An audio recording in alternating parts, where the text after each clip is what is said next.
Last couple of days, there was a lot of noise around the Knicks and a lot of noise in New York about where this team was going after that loss on Monday night, and they responded really, really well.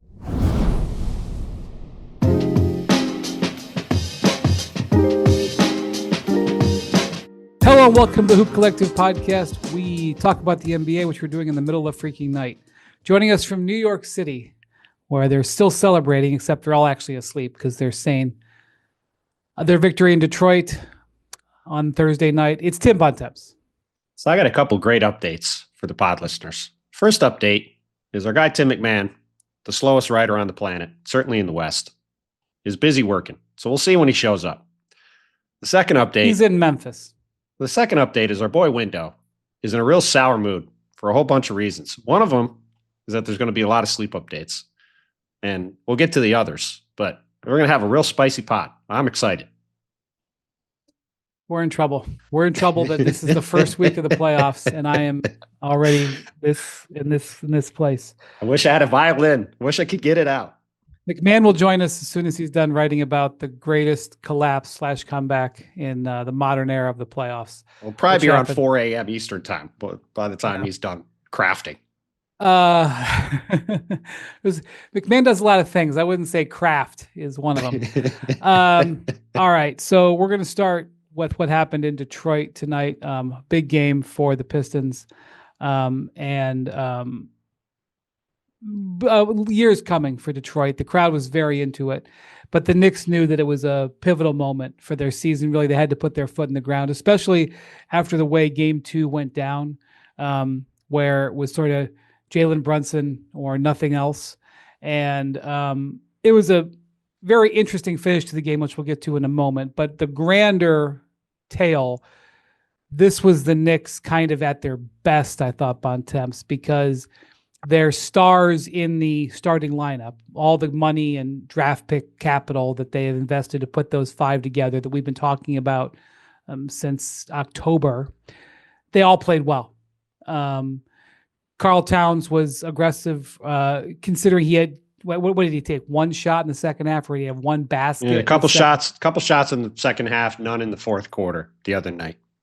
Totally different mindset, which is one of the things about the NBA playoffs. You see each game sort of, obviously there's certain matchup situations that don't change and certain themes that become apparent, but so often NBA playoff games, you get yourself in trouble making assumptions that one thing is going to carry over to the other. Sometimes it does, but sometimes it just doesn't. Karl Towns had a completely different focus in this game, and was the Karl Towns. I mean, I don't know if I would say he was at his best, but this is the kind of Towns they need. He had 31 points. Yeah, I mean, this is the very simple stat. In game 2, Jalen Brunson had 27 shots. Karl Towns had 11. 38 total shots. In game 3, Jalen Brunson had 20 shots. Karl Towns had 18. Same 38 shots, distributed evenly. OG Anunoby had 17. Mikal Bridges had 13. The ball was moving around. It was not the Jalen Brunson show, as you said. Karl was very aggressive throughout the game, including late in the game. Made a couple really big shots late. And like you said, the Knicks didn't look like the stationary, very rough offensive team they were in game 2 when everything was a slog. And Jalen in the clutch did what he does, made a couple of huge buckets. Yes. And, these guys held on through some drama down the stretch and got a win. But, look, the last couple of days, there was a lot of noise around the Knicks and a lot of noise in New York about where this team was going after that loss on Monday night. And they responded really, really well. And the result was getting back ahead in the series. All four, Bridges, Anunoby, Towns, and Brunson all had at least 20. And Josh Hart almost had a triple-double, rebounding and assisting. It was exactly the type of game that you want from them. And then Jalen's comfort level in a tight game is just, he's worth his weight in gold in a tight game, because he knows how to get himself into foul position. He knows how to get to that spot. He's obviously the heavy left-handed player, but he almost always gets into his left side and is able to get good looks. And sometimes he gets really high percentage looks. You almost can't believe he does. He's done it for years now, but it's like, how did he get to the rim? How did he get that shot? He's an expert at creating space. You're exactly right. I also felt I don't know. So Towns and Brunson had 20 free throws tonight. I didn't think it was a reaction necessarily to Tibbs' rant the other day. Having said that, after the Knicks got outshot by, it was double-digit free throws in this game, they had more free throws. It was only by a couple, but it was a product of the Knicks' aggressiveness. They were much more aggressive, and Carl in particular was much more aggressive. As Jackson just dropped in here, he had 12 drives in the game today, and he had a 15 in the first two games combined. He just looked much more like the player that he has been all season. And when he is engaged like this offensively, the Knicks are a totally different looking team. And they were much more in command of the game right from the jump, but really throughout the game. And it was a back and forth game like these games have all been, but the Knicks looked much more like the Knicks than they did in both games 1 and 2 when, like we talked about, outside of a couple of brief stretches in the fourth quarter, frankly, they got pretty well dominated by the Pistons. I want to talk about what happened at the end of the game, but before I say that, this was not Cade Cunningham's most efficient game. He had 24 points, but he took 25 shots. He had 6 turnovers. There were times where he was squeezing a little hard. He did have 11 assists. However, he also had 6 turnovers. I mean, he's also just carrying. I thought I didn't know if I said it. Yeah, he's carrying a massive load, though. And look, again, you look at this game, right? Tobias Harris didn't make a field goal until there were less than 5 minutes to go. Malik Beasley hit a 3 late. He was awful off the bench. I mean, Dennis Schroeder's got a lot of Russell Westbrook in him. He's going to have moments where he does some really positive things. He also is going to have a lot of moments where he really is a problem for you in this kind of a game. He was guarding Jalen. Jalen was getting wherever he wanted against him. I mean, this is just a limited Pistons team. There's a reason why I thought it was going to be a 5-game series. And Kay's going through it for the first time in the playoffs. I think he's had some really good moments, but getting towards the end of these games, he's looking a little tired, and it's understandable because he's got OG Anunoby leaning on him the whole game, and he's got to just carry an immense burden every single time down the court. Having said that, watching him, I've seen 2 of these 3 games. You're able to watch the game, Brian? I was able to watch this game. I enjoyed watching the playoff game. Some foreshadowing for later, folks. I was already there. I mean, he was second team All NBA in my ballot. He's on. I think he was 13 for me, but he was 100% on one of them. Might have been 13. Either way, he's going to make All NBA this year. I already knew this. I mean, I'm not. The risk of being branded a discoverer. I've never even been more convinced that this, like watching him operate in this series, even though they're down 2-1, I have only become more convinced of how amazing his future is going to be. This being his first playoff series, like he's been excellent. He's been awesome. He's acquitted himself really well. And like you said, I mean, a guy at his size, I mean, I've liked him since he came in the league. Obviously, he's the number 1 pick, but I mean, is a 6'6", 6'7" guy at his size who can obviously run the point, handle the ball. We talked a lot about that World Cup training camp after he sat out the whole year with the shin issue. He shows up. He was the best player on the court in those practices, really stood out. Obviously, last year was a train wreck for the Pistons, but he's got some spacing around him now, and he has been awesome. And the fact that he has held up as well as he has emotionally through the first 3 games of this series, at times being the one calming down some veteran teammates on his team, he's been super impressive, regardless of what the stats say. And he's living up to it for sure. Tough loss for the Pistons to lose at home, and also on a night when Tim Hardaway and Dennis Schroeder combined to go 11 of 18 on threes. You mentioned that Malik Beasley didn't shoot well. Agree, but they shot the ball well on their home court tonight, and still were not able to get it done. So, yeah. All right, I do want to talk a little bit about So this series is far from over, but obviously the Knicks have taken back home court and they've put their foot in the ground a little bit. Might have some momentum. We'll see. I still think this thing could go 7. I think it's definitely. I mean, the Knicks going just 6. don't get any separation. I mean, all these games have been close. I mean, it's going to come down to, I mean, Jalen won Clutch Player of the Year for a reason. The 2 of the 3 games he's played well in the fourth quarter, they won. He even had moments where he played well in game 2, but this is sort of who the Knicks are. So are they going to keep operating that way? I mean, they're probably going to kick away at least another game based off how this has gone. Yeah.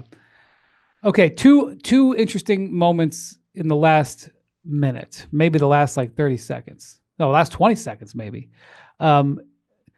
Knicks are up by 3 with the ball inbounding from the side out of bounds. Jalen Brunson is going to get the ball to get fouled, and he catches the ball basically right at the half court line, pointing away from his basket, running away with his back to hit the basket he's trying to score on. And I didn't notice it in real time. Instantly, he was caught and fouled within 2 seconds. But when you watch the replay, he was when the ball came into him, he was standing on in the front court, and when he corralled the ball, he was in the back court. And obviously, a over and back in that spot would have given the ball with a handful of seconds left to Detroit to drop a play, potentially take a game-tying 3-pointer. The Pistons fans went nuts about this. They did review it in the moment, and Zach Zarba, who is a top 3 or 4 official in my opinion, gave the explanation to the crowd and then gave the same explanation essentially with a little bit more detail in a pool interview after the game. But but Bontemps, he cited a rule that I was not aware of, and I'm not a rule chapter and verse guy. But he cited a rule that I'm not aware of that I think is going to be a topic in Detroit on Friday. Yeah, do you want to talk about it? Yeah, sure. I was trying to pull up the pool report. I was watching it live, and I said, and I think tweeted at the time, I thought it was a backcourt violation. It certainly looked like he caught the ball as he was in the backcourt, or going from the front court to the backcourt, which is by definition a backcourt violation.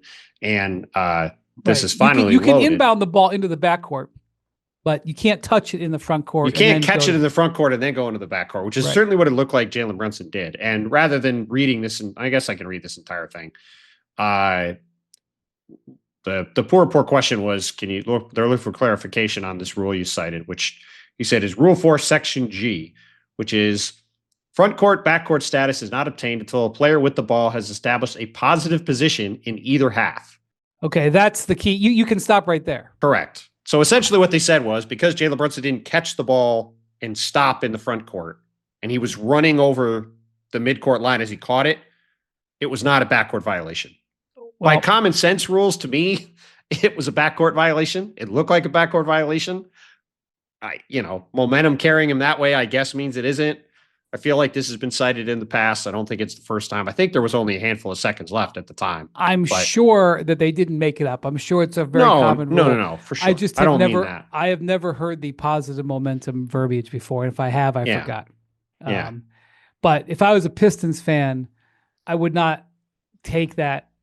I would not take that, easily. The positive momentum thing. There was a lot of boos in the Little Caesars arena crowd when they showed the replay of Jalen Brunson pretty clearly catching the ball in the front court as he was running into the backcourt as he was going to shoot the free throw. He certainly touched it in the front court, and he controlled it in the front court. I don't know if he fully caught it, but I don't know. Either way. Okay, that happened. Who knows? Even if they had called the turnover there, it's not like Detroit was guaranteed to hit a 3. So, okay. That's right. The other thing that is just downright bizarre and is definitely going to be fuel for conspiracy theorists for the next 24 hours at least. It was a 2-point game. Scoring happened both ways or whatever. It's a 2-point game. Jalen Brunson is on the line. There is 0.5 of a second remaining. Half a second. The Pistons are out of timeouts. So if Brunson makes the free throw, it's not like Detroit could call timeout and go set up a 3. So Jalen does something that we have seen in basketball over the decades.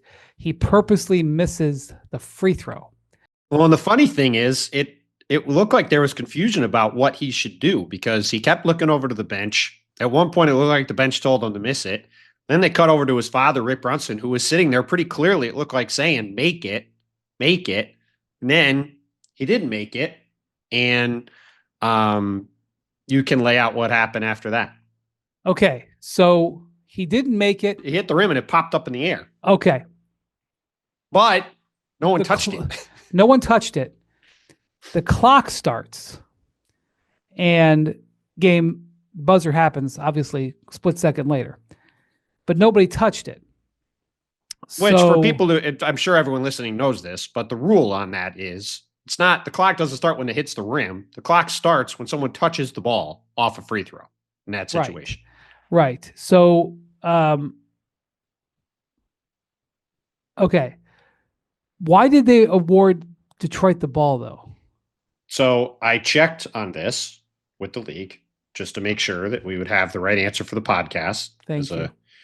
As an intrepid worker, unlike our guy who is not here. And I asked why was it ruled in the way that it was? And in an instance like that, where there is a clock malfunction, the ball goes to the team that was going to be in imminent possession of getting it. Now, for people that didn't see this, Jalen misses this free throw. Not surprisingly, all of the Knicks aren't on the free throw line because the whole point is to not foul the Pistons.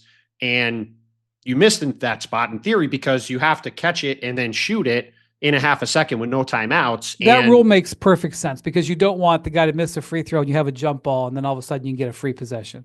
Right. So they end up ruling the ball as a side out because the Pistons were going to get the ball, right? And but you can't redo the free throw. But the problem is, in that instance, if you catch the ball there, by rule, 2 or 3/10 of a second has to come off the clock. This is where the Trent Tucker rule, ironically involving the Knicks, came in 40 years ago, because Trent Tucker hit a shot and the game would have ended without the 3/10 of a second rule, which is why it's now you have to have 3/10 of the second on the clock to have enough time to get a jump shot off at the end of the game. So because no time came off the clock, in theory, this would have allowed the Pistons to have a chance to have a catch and shoot to win the game. The reason Jalen purposely missed the free throw was to ensure that the Pistons couldn't have even a prayer. That's right. To remove the prayer. And now, not only was the prayer put back on the table, but while they were reviewing it, the Pistons, who didn't have a timeout, were able to have a timeout. Now, I'll point something out. You may ask yourself, well, who starts the clock? Was it the home clock operator who somehow had previously considered this conspiracy theory and said, oh, I'm going to get the Pistons a side out of bounds here? The answer is that the officials start the clock. I believe there is a fail-safe where the clock operator also does it, which is, I suspect, might have been who started it. But the officials have a box, a device on their belt that starts the clock. And so it was, after the game, the implication, I saw an interview with Josh Hart. There may have been others. Josh Hart implicated some home cooking.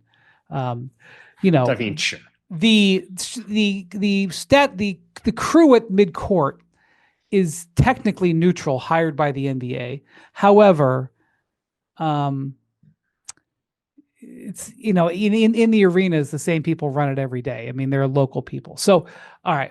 So I'm not sure why that clock went off like that, but I would highly, highly doubt that it was a conspiracy maneuver. It wasn't a conspiracy. It just happened. Mistakes happen. And look, at the end of the day, Jalen Duren threw a horrific inbounds pass to nowhere. That's right. They never got a finger on it. He tried to throw a pass over to the crew calling the game at the side. He almost threw it right into the booth. And so it didn't matter, and the Knicks went on to win the game anyway. He tried to throw it to Mike Breen, who was calling the game for MSG. That's true. Our pal Mike Breen was there. Anyway, those were two weird events at the end of the game. I don't think either affected the outcome of the game. Even if, like I said, if Brunson gets called for backcourt, no, the Knicks deserve to win the game. Absolutely. That was fine.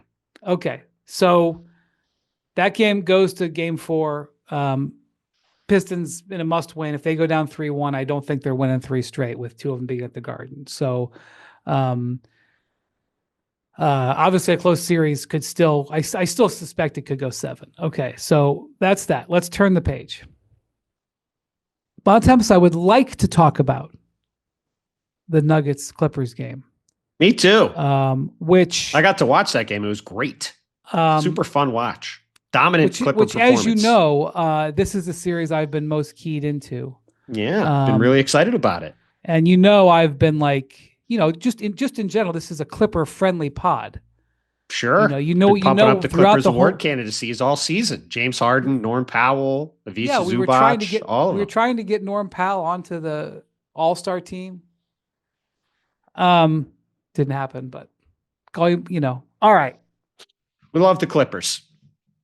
We love the Nuggets. We love the NBA. We like to watch NBA playoff games. And obviously, Charles Barkley made some headlines on Wednesday overnight to Thursday because he mocked the NBA for putting Nuggets Clippers on NBA TV while Grizzlies Thunder, which had been a 70-point differential the first 2 games, was on the TNT main stage. As it turned out, the correct game was on the main stage. Well, Charles declared that the Pistons are going to win by 1,000 tonight too, so he was missing on some predictions. Well, one of the best things you can do is if Charles picks against your team, that's when you should. With all due respect, we love Charles, but that's usually a good sign for the team he picked against.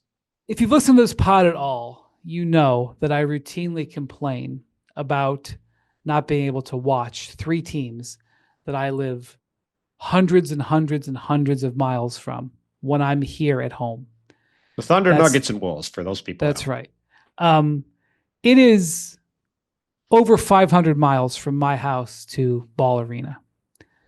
It is an hour and 20-minute flight. It is the same flight distance from basically like New York to Charlotte. Okay. Yeah. It's about that. Boston to Washington, D.C. Okay. And this NBA TV blackout. And I understand that I'm about to get hot. I've been complaining about this for a decade, and I'm about to get hot about it again. And I understand that it's going away, that starting next year with the new television deals, that this is not going to be a thing. That if you have Amazon Prime and if you have a cable subscription, you might need Peacock. That's another thing. That's neither here nor there.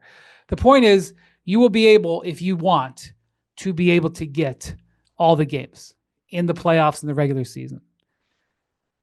But this is 3 nights in a row. On Wednesday night, or on Tuesday night, there was issues with people in Indiana because the Pacers have gone to a new, the Pacers have their own. There's a new network that's not on as many cable systems. And Pacers Bucks was on NBA TV also, same issue. Wednesday night in Cleveland, the Cavs,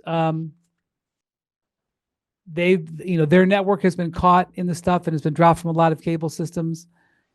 And then Thursday night in Denver, where this has been a problem for years on end with altitude, the Nuggets network. I cannot understand or fathom how a playoff game can be so hard to watch. Oh, it's pathetic. I mean, it's pathetic that we're talking about the fact that NBA playoff games are being blacked out. It's pathetic that regular season games are being blacked out. The blackout rule is a completely antiquated, ridiculous thing. It shouldn't exist anymore. The NBA should be finding every way possible. It's not going to exist anymore. All right. Well, but it doesn't matter. It's probably going to exist in the regular season. And this has been an ongoing massive problem for the league and frankly, a black eye for the league. The Denver Nuggets situation with altitude has been an absolute embarrassment for the league for years. Nikola Jokic has been probably the most exciting, if not the most exciting player in the league, one of the 3 most exciting players in the league for 6-7 years. And for the vast majority of that time, the vast majority of people in Denver couldn't watch the games. I mean, it's absurd. And it's completely absurd that we're talking about this with playoff games. What are we doing here? Like, come on. This is crazy. 529 miles from where I'm sitting right now to Ball Arena. It's crazy. I mean, and by it's the way, crazy for the people if you live in Denver to have the game being blacked out. Show the damn game on NBA TV. What are we doing? This is insane. Well, like I said, this is going to be resolved next year. But it's not resolved today. 465. By the way, had it been the inverse, let's say that they didn't do it this way, and I could have watched this game. Had the Thunder game been on NBA TV, I'm 465 miles where I'm sitting right now from the Paycom Center, also blacked out. And would have been blacked out if it was on NBA TV. And look, you would have won it. Whichever game they picked, you wouldn't have been able to watch it. I'm in a weird spot in the middle of the country, that the NBA is not going to look at this and say, boy, we're worried about. But it doesn't matter, man. There shouldn't be a single fan in Denver that's not able to watch the Nuggets play in a playoff game. Like that is insane. Certainly people who are literally another time zone away. But I'm talking about in the market. If you're a Cavs fan in Cleveland, there's no reason you shouldn't have been able to see that game. Same thing with the Pacers on Tuesday. Same thing with Denver on Thursday. Well, look, the concept is that they're protecting their local TV. Yeah, and guess what? But the local TV has fallen through the cracks. Correct. It's too hard to get, and really very. And I'm reacting to this. I couldn't watch this game, but people in Cleveland last night were really upset that they couldn't watch the game. And I know that they should be. It's insane. I know that it's not a quote unquote new thing. By the way, I assume in Miami too. I didn't see the reaction in Miami, but the Miami fans would have had the same problem. I'm not sure. It's just crazy that we're talking about any playoff game that fans cannot watch the game. I'm getting things for True TV and TNT showing the same game. Put one of the games on True TV. What are we doing? All of this is crazy. It's ridiculous on 1,000 levels that we're sitting here talking about fans not being able to watch their teams play in playoff games. So, and by the way, I am aware that I can get access to the games in other ways, either through some sort of illegal stream, which considering I work for a cable provider or cable company or, a company that puts its stuff on cable, I can't endorse that nor do that. I'm not going to do that. That hurts my company. We can't figure out how to do it. Let's be honest, folks. I'm not denying that, but I'm not even going to try. The second thing is, yes, the NBA has offered me special access to watch this VIP stream. I don't want the VIP stream. I pay for League Pass. And guess what? The VIP stream doesn't help. It doesn't help average Joe fan who's at home and wants to watch the Nuggets game. This is what I'm talking about. I pay for League Pass on YouTube TV like everybody else. I pay the full price, and therefore, as a paying customer, I can say what I want to say about it. We like to watch the games. We love to watch playoff games. So I am somebody who is a premium subscriber to NBA basketball, and I cannot watch a playoff game in what could have been a vital game. So I cannot tell you what really happened in this game. I watched 0 seconds of it. I can look at the box score and say, boy, it looks like Michael Porter's shoulder was really bothering him because he did not look great trying. There was one point when he got thrown a pass and he had to try to use that left arm, and it didn't look great. Wasn't looking good. It must have been a pretty special performance in the first ever playoff game at Intuit Dome. The dome, the toilet bowl crowd was into the game. The Clippers were banging threes left and right. Russell Westbrook had a foot issue that then maybe turned into a hip issue. It was unclear exactly what the issue was. He didn't come back in the game, and Denver is in a lot of trouble. The Clippers have been great. They were great in this game. Kawhi was good again. The Clippers very easily could have won game one. This could be should have won game one. This could be 3-0. This could be 3-0 right now. They blew it. And the Clippers are a buzzsaw at the moment. They are 20-4 in the last 24 games, and very easily could have been 21-3 because, like I said, they could have easily won game one. Yeah. The concern that I would have as a Denver fan, in addition to the health of Porter and Westbrook, is that Jokic and Murray, like Jokic goes 9 of 14, 23 points, 13 rebounds, 13 assists, has just 2 turnovers. Because, in game 2, when I think he had 7, turnovers. So he cut that down. That's not an elite Jokic game, but, it's not like he went 2 of 7. And Jamal Murray goes 8 of 15, scores 23 points with 4 assists. He did have 3 turnovers. That's not a dud performance by those 2 guys. No. And they got beat by 30. Yeah, I mean, it's rough. And look, I've been saying it since before the series started. The Denver has no player that can guard James Harden. Like, for as great as Kawhi has been, and Kawhi was good again tonight, James Harden has been getting whatever he wants throughout this series. And if James Harden is having good game after good game, the Clippers are an extraordinarily tough team to beat. And I don't look, knock on wood that the Clippers stay healthy. Obviously, that's the thing hanging over this series, like it has been for a long time with the Clippers. But barring injury, it's very hard to see the way back in this series for Denver. They do not look like they can keep up with this Clipper team. And now the games are going to start coming every other day. We'll see if Westbrook's able to play. This is a not very deep Nugget team. There's a lot of guys that Ty Lue can go to on the Clippers. He's playing 9 or 10 guys a game. Like it's going to be a challenge. I don't know if this was a product of garbage time. Again, I didn't get to really watch it.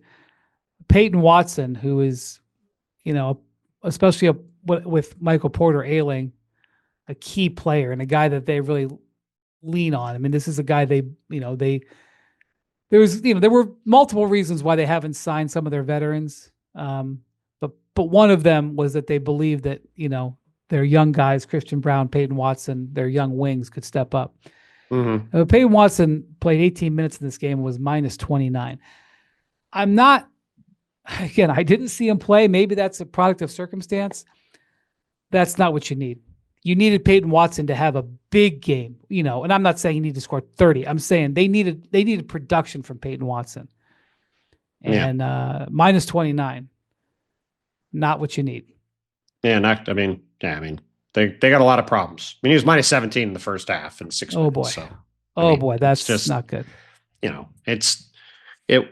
Clippers are a buzzsaw. And look, Nikola Jokic is unbelievable. Not counting him out, but this is going to take something special for this series to turn around in Denver's favor. With Porter banged up, Westbrook banged up, they played 9 minutes, never came back in the game. They got to play in less than 48 hours on Saturday. It's going to be a challenge because this Clipper team is awesome. Also, Norm Powell has been kind of in a slump to the point where, he's been one of the great stories of the NBA season. Some people were calling for him to have his playing time reduced. He has put together some promising games, or at least some promising stretches, and he had 20 points tonight. And when that starting lineup that the Clippers have assembled, like the way that they're playing, the way that they played down the stretch, which was Chris Dunn playing alongside James Harden in the backcourt, Dunn being an excellent on-ball defender. And then you've got Zubac who's playing the best basketball of his career, defending your back line. And then Kawhi and Norm. And then you've got the wings who can score like that, who can, Powell more of a three-point shooter than Kawhi is, although Kawhi has been shooting three-pointers freaking great for the last month. And then they got Nico Batum and Derek Jones coming in off the bench, guys who can hit threes and know how to guard and are smart players. Yeah, Batum was a little bit banged up. He's now back. He hit 4 threes in this one. And, look, Bogey Bogdanovic, friend of the pod, like he didn't have a good game tonight, but he's been a real good pickup for them. You're right. Ty can go 9 deep and not worry. And again, I would say a must-win game for Denver, because while you respect Jokic, the idea that the Clippers, who have lost 4 games in 6 weeks or whatever, are going to lose 3 in a row, I don't like it. Obviously it's happened in the past, They've blown games. They've blown leads. They've blown a 3-1 lead to Denver in particular. Yes, I realize that. I would not want to be in that position. I would say No. I would advise the Nuggets to win Game 4. Yes. All right. Before MacMahon joins us here, there's a couple other things in the league that we need to discuss. First off, we have MRI results on Jimmy Butler. We're going to talk about Ja Morant in a minute when MacMahon gets on here. Ja Morant and Jimmy Butler had eerily similar falls on back-to-back nights, where Butler was going for a rebound. They both got their legs taken out from underneath them under the basket and fell like on their pelvis from like uncomfortably high. Yeah. Both of them were very squeamish looking injuries. So Jimmy, I mean, I guess it's good he didn't break his hip or break his tailbone, because, by the way, we saw Chet Holmgren have a fall kind of similar to this. So, I mean, it's almost the same exact play. I mean, he landed on his hip rather than his side, or on his pelvis. But yeah, I mean, that was how he broke his hip earlier this year.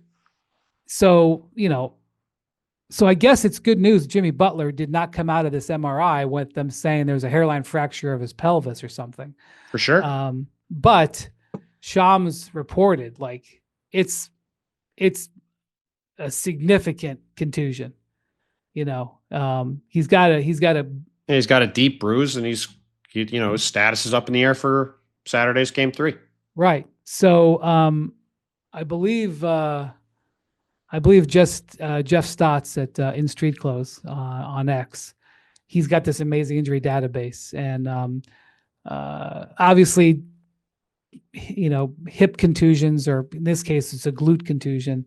They're not all created equal, but his database says guys, miss between 2 and 3 games, and usually a week on this. Okay, so maybe you're not going to do that because it's the playoffs, but Jimmy Butler is going to be either probably likely limited or out of Game 3. And, they are going to be back home in San Francisco, but Steve Kerr said it, Bontemps. He's like, if we don't have Jimmy, we have to change like almost everything we do. It's hard to see how their rotation. It's hard to see how they can win this series if Jimmy Butler isn't right. Like, it's just very hard. And you saw it in Game 2. I mean, if you have Steph and Jimmy, right, and they're controlling the ball for 48 minutes, and then you have all these role players sort of filling in gaps around them, the Warriors have kind of a finely tuned machine with those guys that's working really well. And it gives them enough offense to kind of carry it through. But if they just have Steph and then not much else, and you're playing against this Rockets team that is not an offensive juggernaut by any means, but is just this big physical mauling team that's just going to make every game an absolutely hellacious rock fight, that's asking a lot to try to drag your way through that for another 5 games if Jimmy isn't right. And I mean, even in Game 1, the Warriors more or less controlled the game, but they still, even with Jimmy, weren't putting it away. I mean, it was still a 10-point game, and Jimmy and Steph were really good. So we'll see. I mean, we've seen Jimmy fight through a bunch of stuff. Certainly wouldn't shock me if he plays well and finds a way to get through it, get out there and play, but it's a concerning development, to say the least, and I don't think the Warriors can survive this series without him. Well, we know that Steve Kerr doesn't want to play Jonathan Kuminga. Actions over words. He took him out of the rotation. He had to play him 26 minutes after Butler got hurt, and he was 4 of 12. So he's got to play now. I mean, the truth is, I defend Steve Kerr on not playing Jonathan Kuminga with their current iteration of their team, because Jonathan Kuminga is a guy who needs the ball in his hands. And if you have the ball in Jimmy and Steph's hands, you don't need to have the ball in Jonathan Kuminga's hands. But if Jimmy Butler can't play, this is a huge opportunity for Jonathan Kuminga. They're going to need him to produce for them. And if Jimmy can't play, he's probably going to have a really big role in Game 3. And for a guy who's looking at restricted free agency this summer, in the last few weeks have certainly not gone in the way he hoped they would. Well, here's a chance to really step up and show what you're capable of doing in a really big spot. and see how it goes.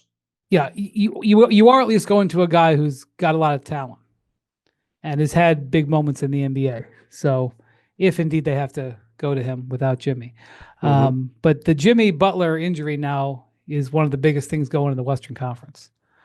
So we'll see what happens. You know, the other thing is you may need Steph to have a monster one of these games where he hits 11 threes and scores 48. I mean, he's gonna have to do that probably anyway, but he certainly is if Jimmy isn't playing. And he just didn't. You know, look, he's had plenty of good games in Houston. He just didn't have a good game. Like, you know, Houston gets credit for that, etc. But like, they can't survive if Jimmy is out. They can't survive Steph being average. They need Steph to be great, and it's harder when that's the case. Okay, well, we will be monitored. There was a big award that came out on Thursday. Cavs Corner. It was certainly a big award for Evan Mobley, who won Defensive Player of the Year and triggered a $45 million contract bonus over the next 5 years. I was at the Cavs game last night in Cleveland, and, you know, we asked Evan about, you know, whether it was on his mind. Of course it was. And, you know, he said, I set this goal out at the beginning of the year and I worked hard for it and I deserved it and I deserve it. And, you know, for a guy who doesn't really talk a lot about himself, and certainly not with any kind of force. He's got a little more comfortable doing that this year. You're right. And I went up to the young fella in Boston a couple months ago after he declared at the All-Star game that the best player in the world could either be he or Victor Wembanyama. I said, Evan, where was that? I did not see that one coming. Yeah. Donovan Mitchell gave me some encouragement to do that, and Evan was happy to talk about it. Well, Donovan fun said to see him grow in that manner. You know, Donovan said, well, you know, he and Victor are going to be trading this award back and forth for the next decade. I'm not sure that's true, but Evan's got one now that Victor doesn't, you know. That's true. I always felt that this award was going to be the highest contested of all of them. We'll see where the MVP shakes out, you know, but 7 people will not be getting a first place vote for MVP. 7 people got a first place vote for Defensive Player of the Year. Right. That's exactly right. Yeah. So Evan had 35 of the first place votes. Dyson Daniels, who finished second, had 25. I will also just say Dyson Daniels, first team All-NBA defender for me, had a great year. Yeah. We're going to talk about Thunder Grizzlies later. Anybody who watched Thunder Grizzlies, watched the way Alex Caruso played, should not have been voting for Dyson Daniels Defensive Player of the Year because he ain't the best perimeter defender in the league. Let alone the best Alex Caruso wasn't eligible. I know he wasn't eligible. I'm just saying that guy in that game was truly game breaking in a way. We that have to wait for Mr. MacMahon to speak on that. We'll get into that more. We got a lot to talk about with this Evan Mobley thing. So continue. So Evan Mobley wins. Dyson Daniels second, which that's a terrific showing for Dyson Daniels. Considering great year for him. Great year. He was not on the board and you know, did make my first team all defense. So I assume he'll be, well, I shouldn't assume, but you know, considering he finished he's going to make all defense for sure. Draymond Green finished third. He was a finalist. That's not a surprise. I think I was actually pleasantly surprised that Dyson finished second. I felt that Evan was going to win. And there had been some I was certainly expecting it. Yeah, but I thought Draymond was going to finish second with his late kick. So I was actually happy with the voters. You know, no offense, I'm not trying to throw shade, but I didn't think Draymond was first or second. He was not on my first team all defense. So I'll just put it at that. And Lou Dort, who I had on my ballot, I did vote for Evan in the end. I had Lou Dort third. I actually had Ivica Zubac second. I had Zubac first. I had Zubac, Mobley, and I believe Jaren third on mine. You were one of 4 people that voted Zubac. Yeah, my votes look good. I feel pretty good about my vote with the way this first round has played out. But we should talk about, I think, the most important part of this award, which is not Evan getting it. Yeah, so the $45 million bonus, it's terrific for him, but it adds about $7.5–8 million to the Cavs payroll for next year. And 7.8. They're going to be into the second apron. And they have a really important free agent in Ty Jerome. And They also have Sam Merrill, who is not nothing. The chances of them re-signing both are hard to see. You never know. You don't want to make an assumption. Listen, they've got 8 players under contract right now, and they're at $210 million. And the second apron is 212.9. And that's not counting Dean Wade's $6.5 million, which they will be picking up. Which they will be. They probably try to extend them. In all actually, honesty. it includes most of it. I think he only has a couple million of that is non-guaranteed, but still, you're talking about 9 players then, and Craig Porter, who I assume they'll also be picking up. His contract is, according to Bobby's stuff, looks like about $1 million guaranteed. So, if you put those guys both in there, you got 10 players. You're already into the second apron. That's before you're paying Ty Jerome, who's going to be a guy who's going to be looking for an 8-figure per year contract. Sam Merrill, who is on a minimum and certainly could get a raise. Like, if you re-sign those guys, which just a matter of how much money Dan Gilbert wants to spend, he's got money to spend, you're still talking about becoming an extraordinarily expensive team, unless you start subtracting other pieces, which is the other thing that the Cavs could try to do.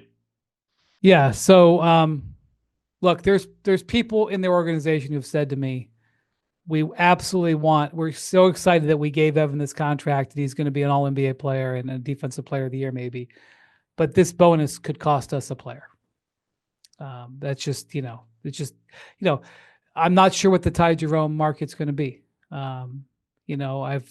I've talked to some teams who are like, oh, because the mid-level exception is a full mid-level. The non-taxpayer mid-level is $14 million, and not that many teams are going to have that, because if you spend that whole thing, you can't go into the first apron. And there's a sort of a narrow, but some will, yes, for sure. Well, and look, this is the other side of the DeAndre Hunter trade.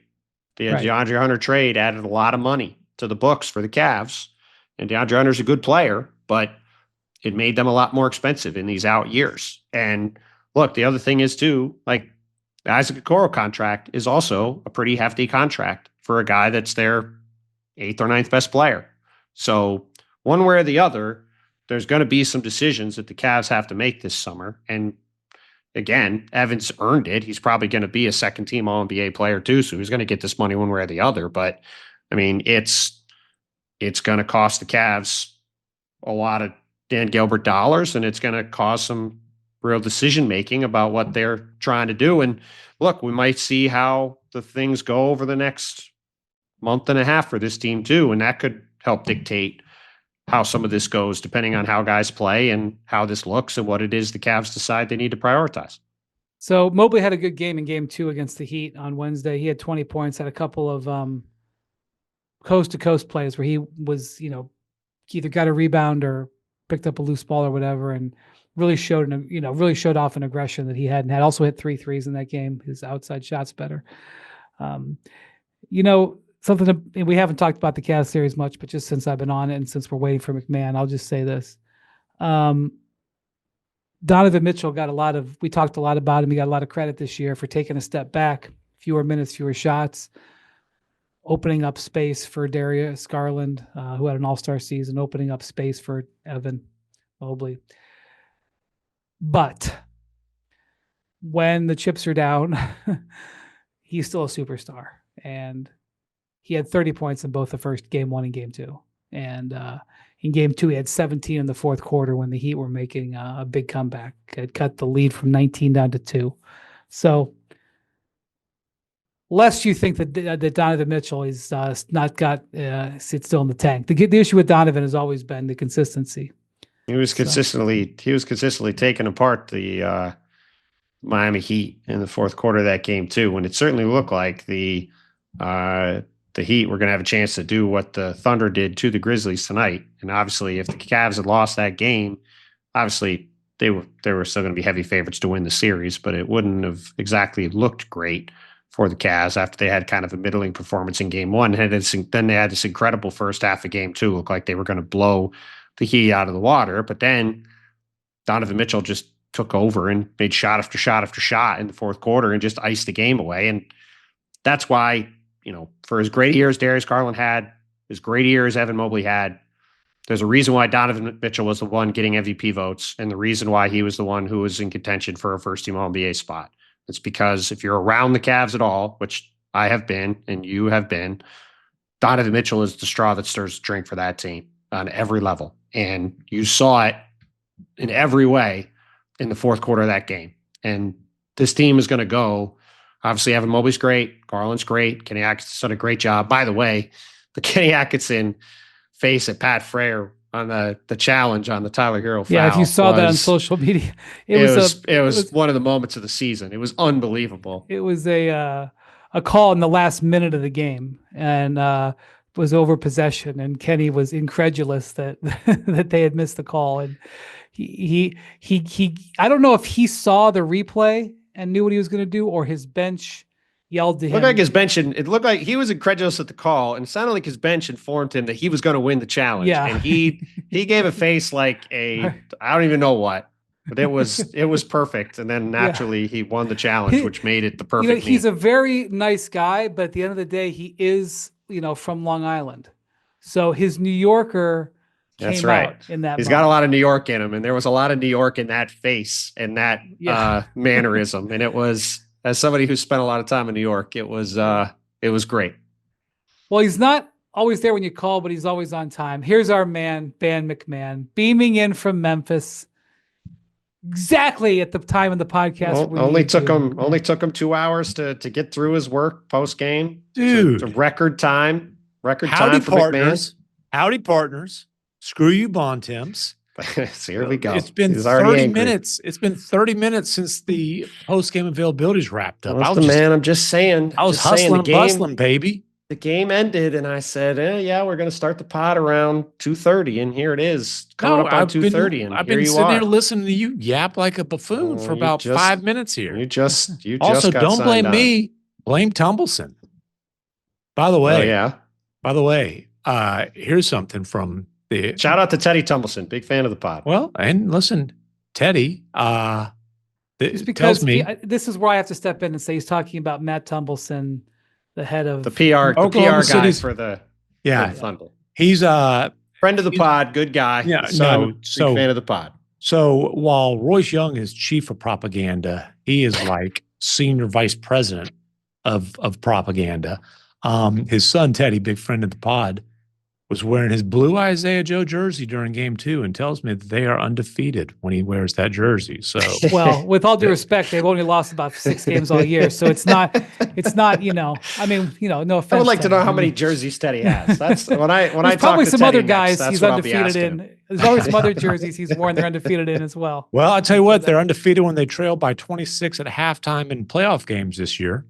That is true. Or in playoff games, period. And I think that will continue. All right, MacMahon, give us the report from Memphis. We haven't talked about the game at all. We've held off to wait for you. And we're waiting for you. Insight. I mean, pretty simple. The Grizzlies couldn't miss until they were missing their superstar. Ja Morant goes out. They take a 29-point lead on the very next possession. Went out with a pretty scary fall. Scottie Pippen Jr., who was on fire in the first half, is on a fast break. Lou Dort's in pursuit. He tosses it back to Ja. Ja goes up for what, might have been a highlight. Dort kind of swipes at the ball, accidentally undercuts Ja. Ja fell. All we know is it is a hip injury. We don't know severity. We don't know.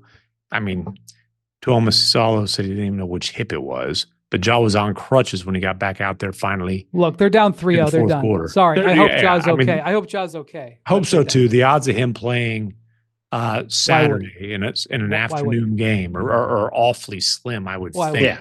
He's not going to play and their season's over. And that's not that Ja Morant's quitting or something. He's not going to be ready to go. He was on crutches when he hobbled out to the tunnel in the fourth quarter. And then listen, they didn't have Ja. They didn't have any hope in the second half to do anything offensively. They had more turnovers than buckets by a fairly wide margin in the second half. 13 turnovers, 9 of 36 from the floor. Oof. And then the Thunder, after not being able to hit anything, especially Chet Holmgren. Holmgren had 1 point in the first half. As he said, it was an S storm by him in the first half.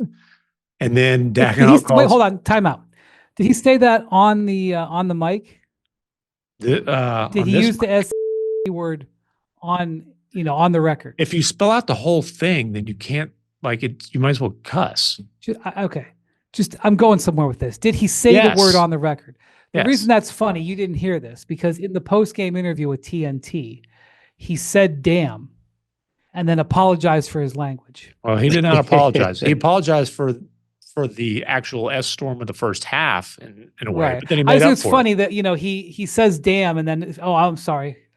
But then, goes into the press conference and is just firing expletives. So, well, anyways, he was firing threes in the third quarter. The man had 16 points in the third quarter.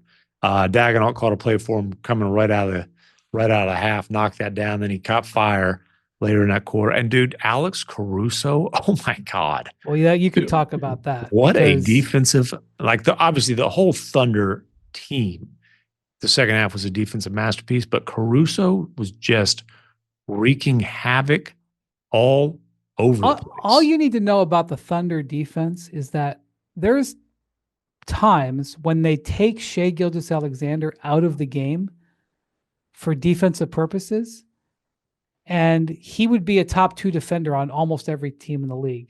And he's not a top 6 defender on this team. Right, because he's the quote-unquote weak link. It's funny to me, the Grizzlies at times targeted him down the stretch of this game, and it's laughable. To target. Well, they targeted him because he had 5 fouls. I mean, you're right. But Shai will tell you, he gets targeted a lot defensively. There's a couple reasons. One, because who the hell else are you going to go at? Exactly. And 2, you're trying to make him work on that end. Let me just read.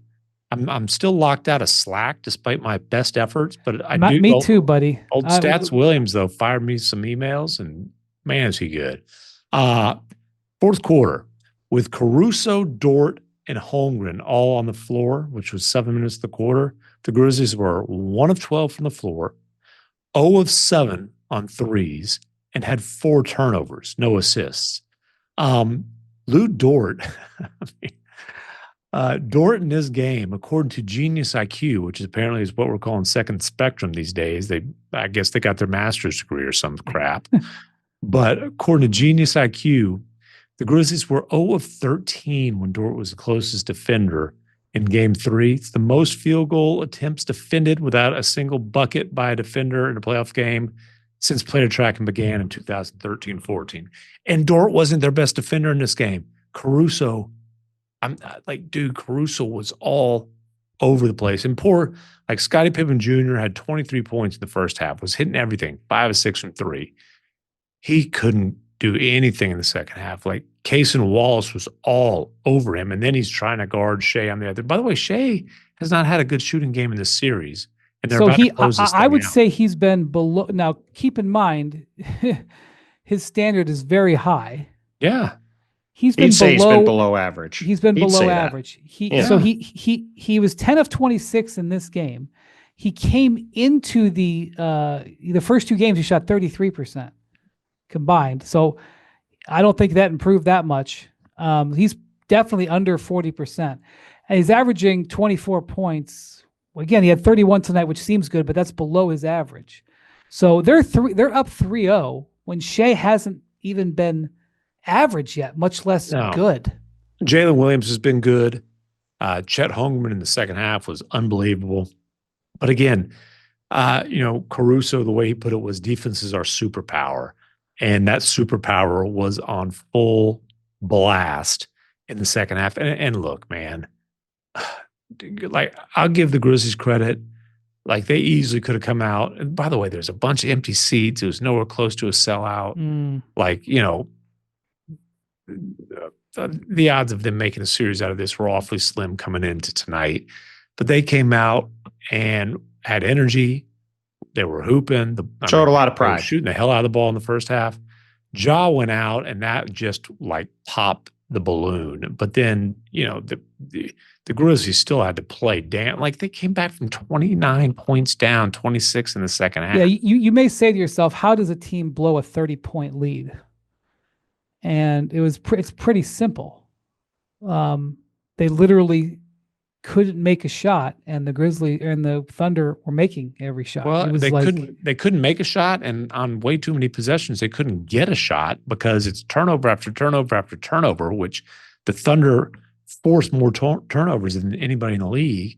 And when they do force turnovers, it's death because they're so damn good at converting steals into transition buckets on the other end. There was a lot of that, but this is like, I mean, the Thunder have had one awful half, and in the other 5 halves of this series, they have outscored the Grizzlies by 102 points. Well, and listen, it's worth pointing God. out yet again that the Chicago Bulls traded Alex Caruso this past summer for Josh Giddey. They got nothing else in the trade. And Josh Giddey was so bad in the playoffs last year after the whole year being defended as a guy who was a core piece for the Thunder going forward that he was benched and barely was playing, and then is shipped to Chicago for a guy who in just the first couple games of this series has showed why he is a vastly more impactful player when the games really matter, and was absolutely obliterating the Grizzlies in the second half of this game, just literally taking the ball away from Scottie Pippen and Desmond Bane and these guys down the stretch, creating fast break layups all over the place. You stole the ball right out of Jaren Jackson Jr.'s hands on a drive. He's guarding Jaren Jackson Jr. in the post. I mean, he was everywhere as a one-man wrecking crew. He's their best defender on Jaren Jackson Jr. Yes. And, a lot of it is, as he says, doing the work early, not letting him get to spots. But, like, Jaren can't, you're taking a pretty big risk to dribble the ball.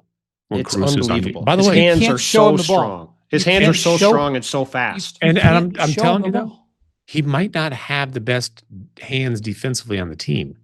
Cason Wallace's hands are unreal. Like, this was the fourth quarter was just a defensive clinic by Caruso in particular. But like, I can't tell you how good Cason Wallace is for a second year. He's awesome. Who's a one and done guy on the defensive end.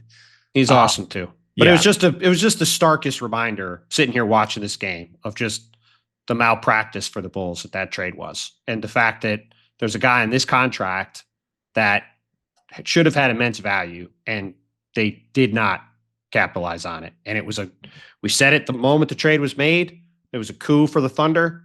And you look at where this team is at and how incredible their defense is, and the fact that they can roll them out there for 22, 23 minutes, and they don't have to tax them minutes wise, and you can go out there and play at max effort and do everything they need them to do. I mean, it's one of many reasons why they should be the heavy favorites to get out of the West.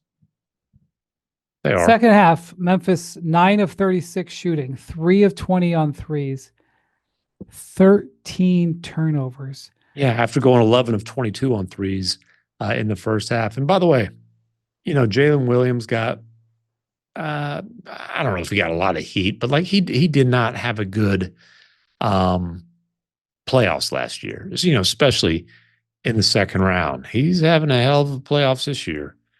Scored 20 plus, 20, 24, 26, shot better than 50% from the floor. You probably talked to him about this, MacMahon. He was, he seems like a mild-mannered guy. He really, really suffered, like, personally, like, really took a lot of blame on himself. Yeah. And really tried to go into last summer and really try to examine what happened.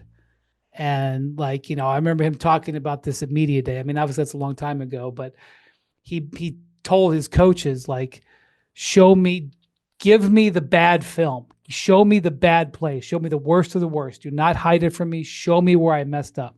Yeah. And so he's obviously had a great year, all-star, decent chance to be on the All-NBA team. Going to get a big contract. Really good chance. Going to get a big All-NBA. Yeah, he's going to get a big contract. Like, he's had a great year.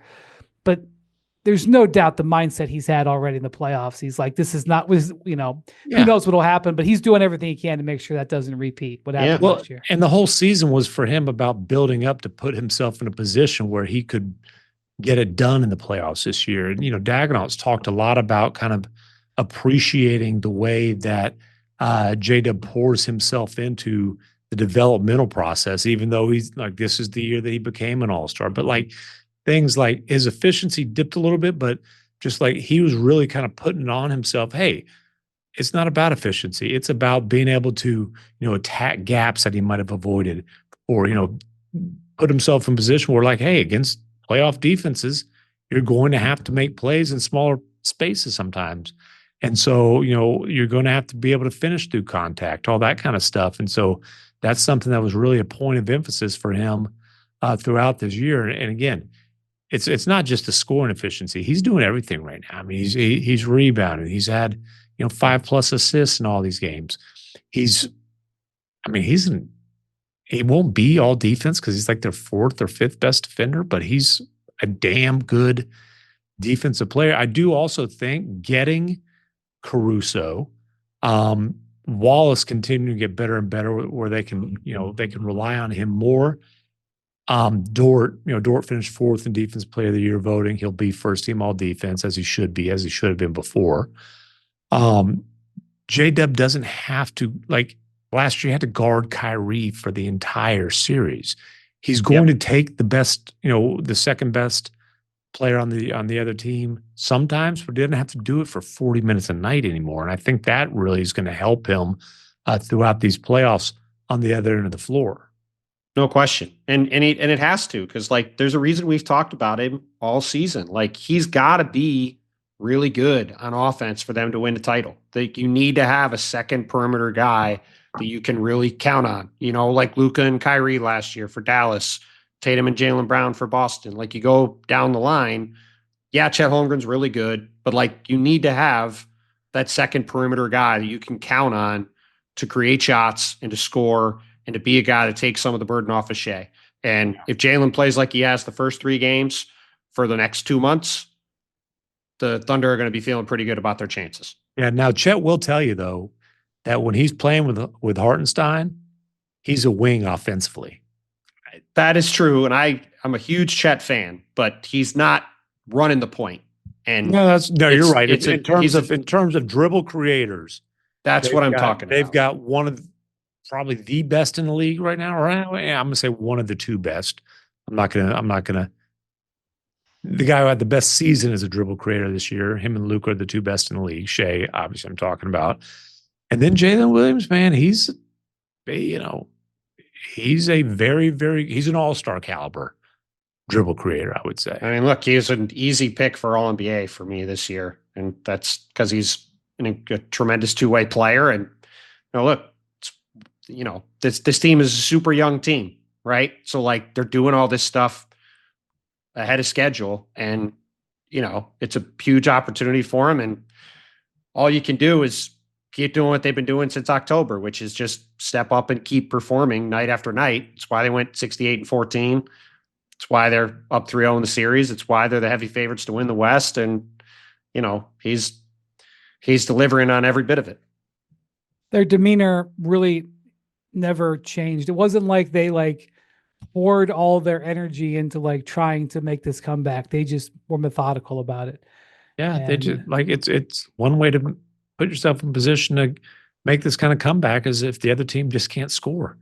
And that's what the second half was. The Ja thing really just did suck the life out of it. You could even feel it just watching it. It's just completely sucked the life out of the building too. Yeah. And he limped out there. Like he was down for a while. He got help to his feet. Then he limped out to the free throw line to take his free throws to give him because if you don't, you're out for the game for sure. But he knew he was out when he hobbled off the floor. And as he's entering the tunnel, he's taking his jersey off. Like he knew he was done.